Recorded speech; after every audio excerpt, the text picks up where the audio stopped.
Well, and you know what's funny is your new single really touches on that idea that love alone is worth the fight. Because it isn't always easy. There are going to be those difficult moments that you experience in any relationship, whether it's with your brother, whether it's with your bandmates, whether it's with your husband, your wife, your kids, your mom, your dad. Yeah. But it does take fighting through those things. Totally. I mean, if we were to sum up our, not only our trip around the globe for making the movie, but our entire career as a band, I think you could sum it up with the sentence, love alone is worth the fight. There's no amount of money that's worth the struggle. There's no amount of fame. There's no amount of any of the other things on the table that seem like, oh, that could be a cool thing. It's not worth it. None of that's worth it. The thing that's worth it are the people, and for us, like you said, marriages, even politically, the disagreements that you have, to be a lover, you have to be a fighter. And sometimes that fight is an inner dialogue of trying to think rightly about how to approach a situation with someone that you love, that is driving you crazy, But I mean, I think that love, when you realize that that's why you're in it and that's what you're doing it for, then that goes a long way. Yeah.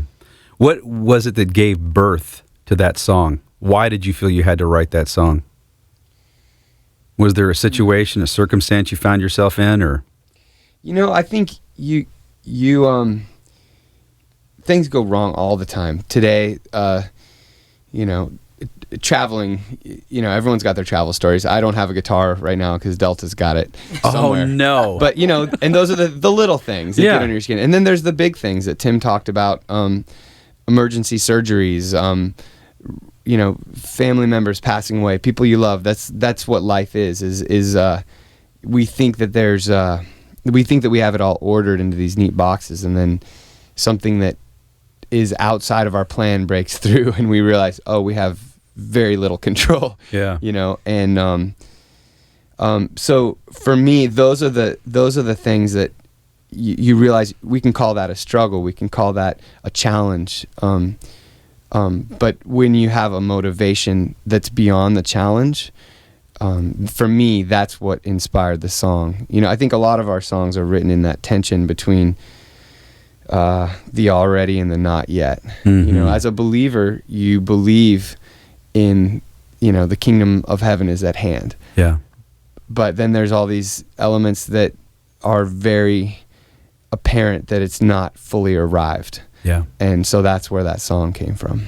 That's cool. And I think when you look at it globally as a believer, what's cool is you look at this idea that God had, that his love for us was worth the fight. And that scene, as I'm listening to the song, I'm reminded of Jesus in the Garden of Gethsemane, pleading with God, if this cup can pass, then let it pass, knowing full well what was ahead of him. But as you listen to that and you think about that from that perspective, he felt that his love for us was worth what he was sacrificing on the cross, so that the end all could be something far greater than what we see, what we experience even now.